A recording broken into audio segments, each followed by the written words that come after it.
you recording? Yeah. Oh my god, okay.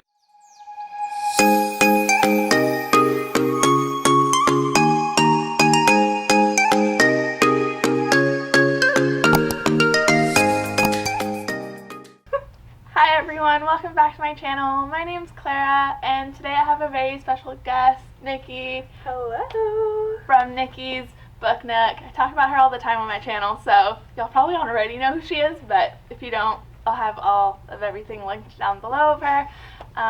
But yeah, so I'm just going to ask her a couple of questions about her new book, When Fate Breaks, and I'll also have that obviously linked in the down bar. But yeah, so I'm just here chit-chatting. Yeah, thank you for having me. You've been super supportive and sweet from like the very beginning of my channel, so I'm super happy to be here. Thank you. It's a pleasure to meet you. Yeah, you too. Thank you. So since you were like my biggest inspiration to actually making a YouTube and going for it, who was your biggest inspiration in your book? Oh my gosh.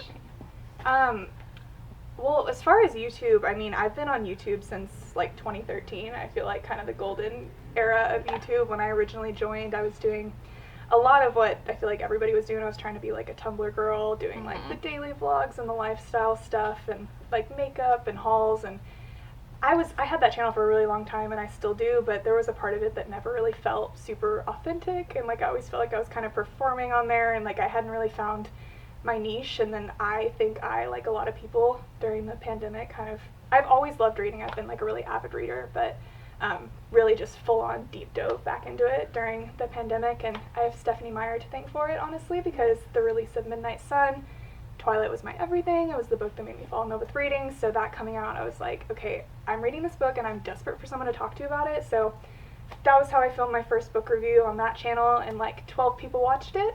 But I was like, this is the most fun I've had making a video in a really long time. So that's what kind of inspired me to just make a book channel and just use it as like a personal form of therapy, to just every time I read a book, I'm just going to sit down and talk about it, and truly did not put any thought into it. And then before I knew it, I was like, I feel like this is my thing, and I feel like I really like this. And that channel just like grew a lot quicker than my other channel, because I think, again, I was just being way more authentic on it. And now we're here, and it's been a beautiful journey, and I've met so many cool people through it, and yeah, it's a beautiful little community.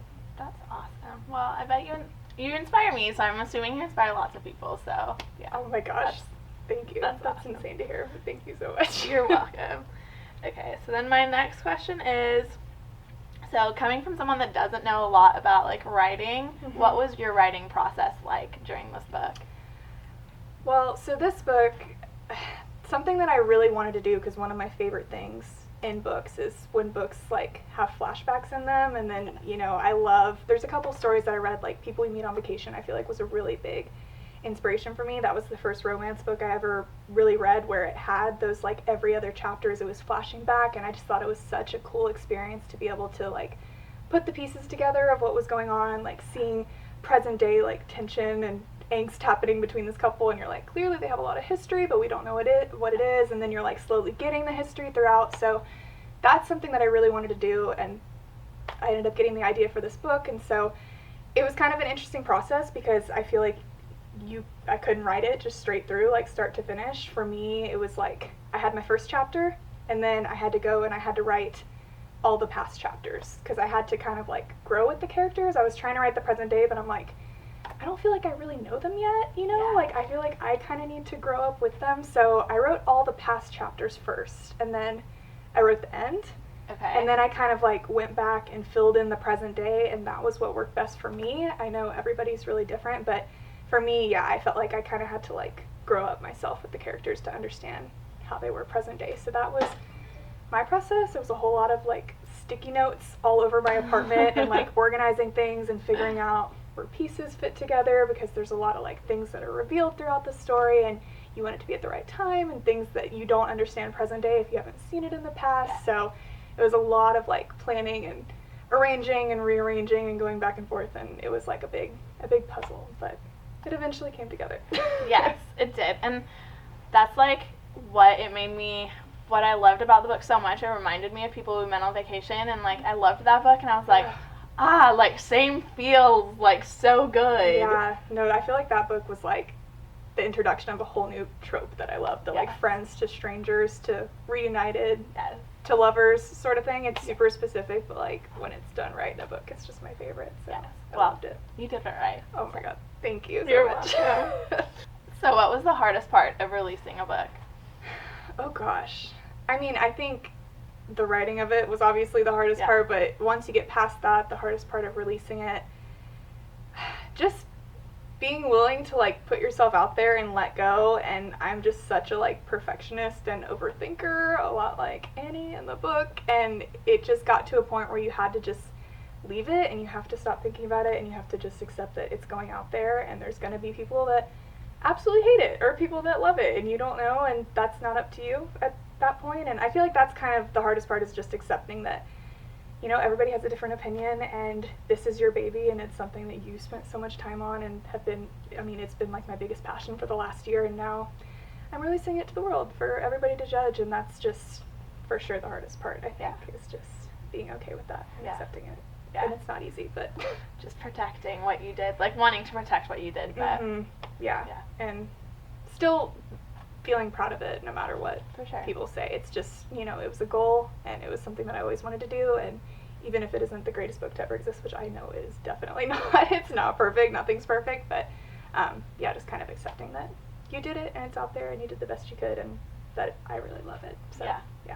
Let fate do the rest. Yes, leave Yeah. it up to fate. Yes. I love it.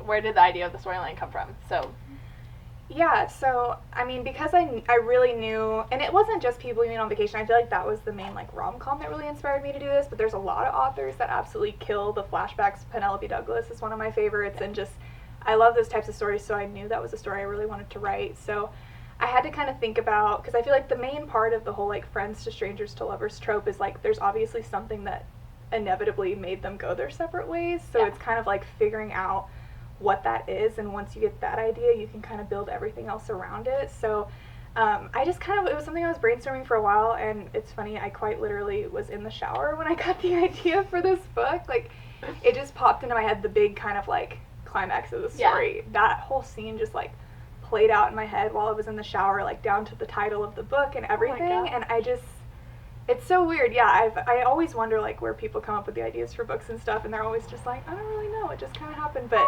that was how it was for me. Like, I just thought of it in the shower. I got out of the shower in my towel, ran over to my like laptop, and I just spent like an hour writing the outline. And then I was like, okay, we're doing this. We're doing this. Yes. Oh, that is so cool. So, if you could describe the book in 2 words, what would they be? Oh gosh, 2 words is not enough. I feel like if I had to pick 2, I would say life happens. Yeah. That's kind of like one of the taglines of the book. Life happens, people change, and fate breaks. And I feel like that's really what this book is about. It's really kind of one of those books about like right person, wrong time, like, or just in general about timing in life and how things happen. And you know, Annie in this story is very much like a planner and an overthinker and thinks that she's got it all figured out and she has a plan for her life, but like at the end of the day, none of us have control over our lives and we don't know what's going to happen. And I think this story is really like a true representation of that, and how, you know, you never know what's going to happen, and to just trust fate in a way. So yeah, let's go with life happens. Life happens. That's a good answer. Thank you. You're welcome. Okay, so you were talking about how you're a little bit like Annie. Are you more like Annie, or are you more like Blake? I love that. A few minutes later. My daughter and son-in-law named her after Joe in Little. So I mean, between the two, I'm 100% more Annie than I am Blake, but what I really love about the two of them and the kind of characters I created, I feel like they're the two halves of my brain. It's like Annie is who I am, but Blake is who I want to be, I feel like, in a lot of ways. Like, I for sure have always been an overthinker, and I think that's what I love so much about being able to write this book and write Annie, because a lot of people in my life, like, just don't quite understand the way my brain works. Like, a lot of my even close friends, they're just like, why are you stressing about things that are so far, like, out of your control, like, so far in the future? And it's like, everything I do, I'm always thinking, like, 5-10 years ahead. Like, I can't even go on a date without being like, can I see myself having 5 children with you? I don't know. Like, that's just, like, how I am, and it's how I've always been. And so I feel like in a lot of ways I am Annie, but also I always like to say like I always like to say I'm like funny because how someone like, I just feel like I'm weird as a person because in a lot of ways I'm like terrified of commitment, but I'm also like the biggest hopeless romantic like you will ever meet. Okay. Like, you know, Yeah, it goes like, hand in hand, for sure. It kind of does, and I feel like that's kind of like Blake and Annie. Like I am Yeah. thinking very far ahead like her, but I'm also like I stress about things and I want to be in control of things, and when I'm not, it like completely freaks me out. But I also, at the end of the day, totally feel like everything happens for a reason and kind of just trust. Like everything in my life so far, I'm like, okay, like I'm exactly where I should be. But I never kind of let myself enjoy that. I'm always like, okay, so what's the next step and where am I going? So definitely more Annie, but I see aspects of Blake in me, and again, I wish and aspire to be more like him all the time. So yeah, they're just my babies. They're my brain. Oh, Yeah.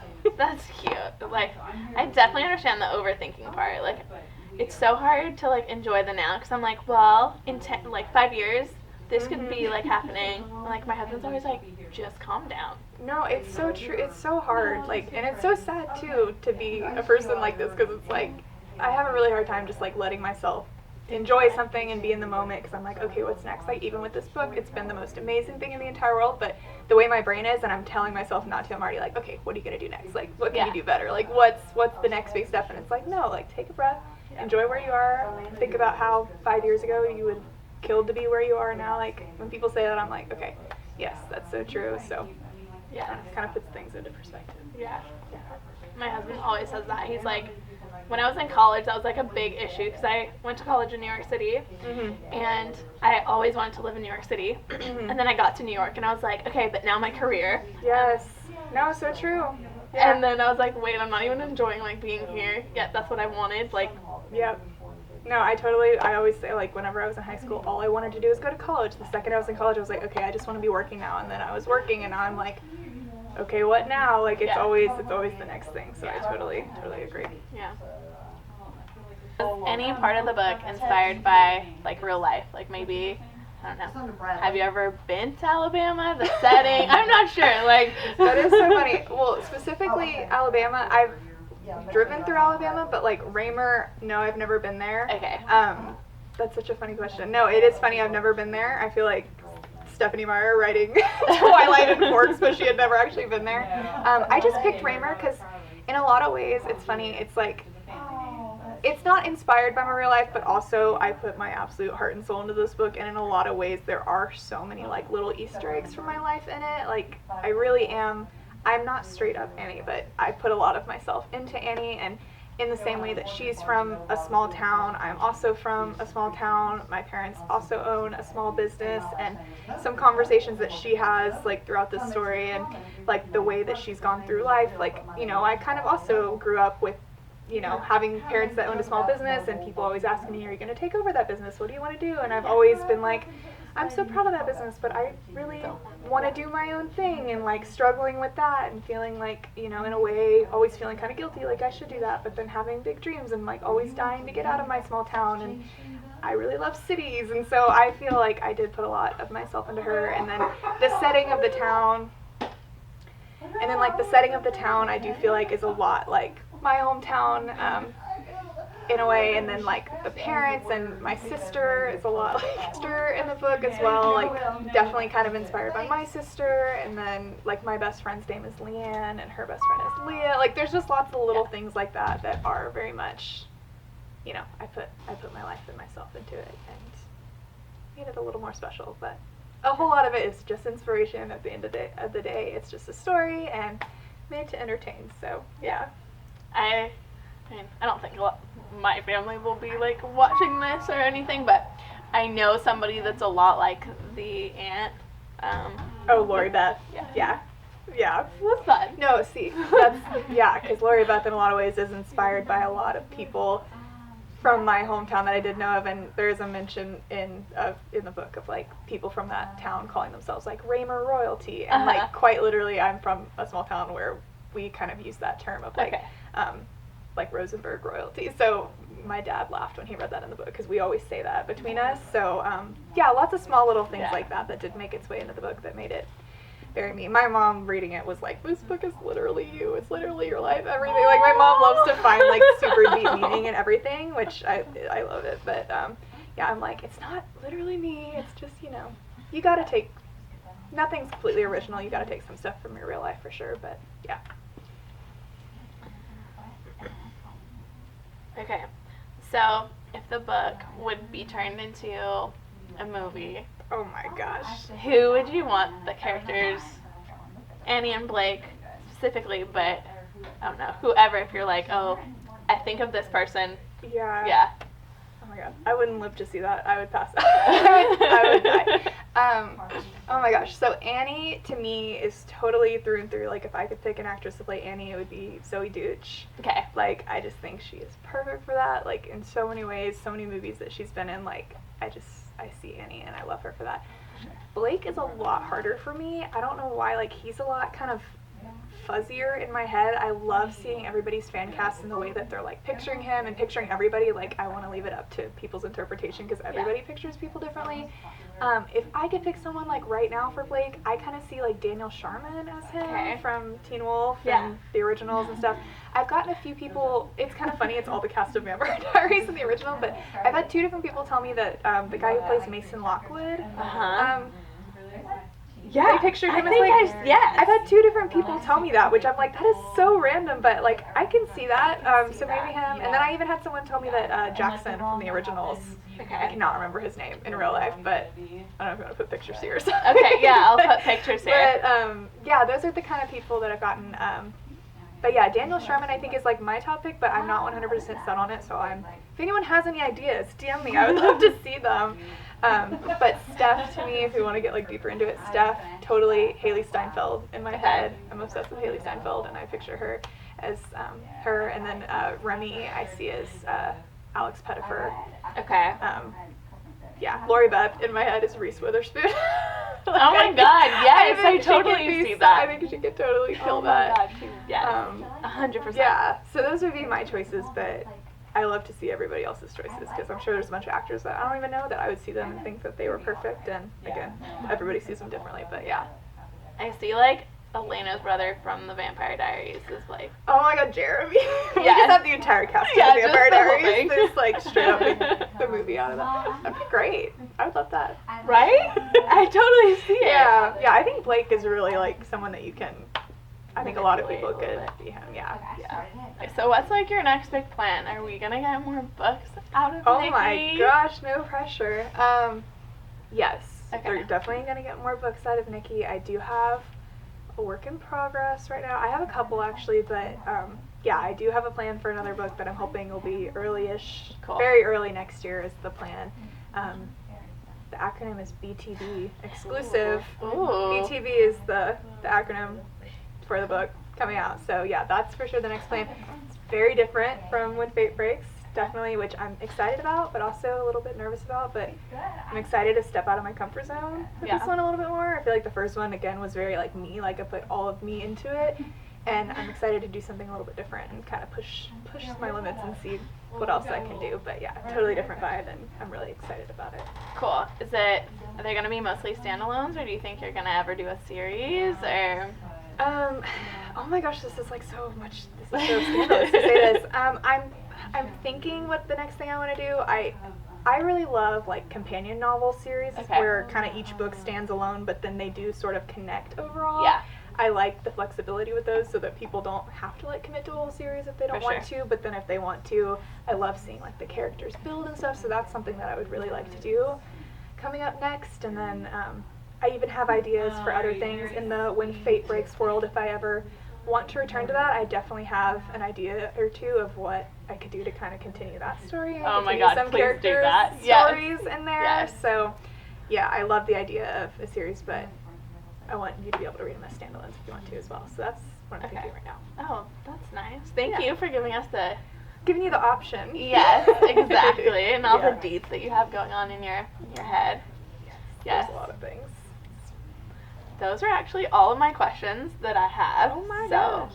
I'm gonna let Nikki go, but I'm gonna have everything linked down below. I don't know if you want to say anything, but if you do, go ahead. Yeah, thank you so much for watching. Thank you so much for having me. When Fate Breaks is available on Kindle Unlimited. You can get it on Amazon, Barnes & Noble, Books Depository, all the places. If you go and read it, tag me on Instagram, Nikki's Book Nook, message me on YouTube, Nikki's Book Nook, all the things. I'd love to see it. And thank you.